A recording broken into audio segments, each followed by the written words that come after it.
Hello বন্ধুরা, আজকের প্রচণ্ড ঝড় তুফানের কারণে একটি নারকেল গাছ এবং একটি সুপারি গাছ মাটি থেকে আঁকড়ে পড়ে গেছে পুকুরের পাড়ে।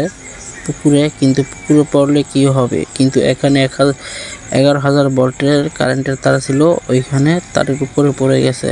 দুর্ভাগ্যবশত এখানে কোনো মানুষের কোনো ক্ষয়ক্ষতি হয়নি। যদি রাস্তা পুকুরের পাড় দিয়ে মানুষ যেত তাহলে কি না ক্ষতি হতো। সবাই একটু ঝড় তুফানে সবাই একটু দেখে শুনে চলাফেরা করবেন।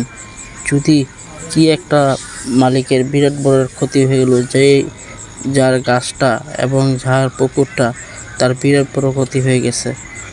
দেখা যাক, খুবই কষ্টে সে মর্মর পরিহাসের কারণে সে কিভাবে গাছটা থেকে কেটে ফেলছে।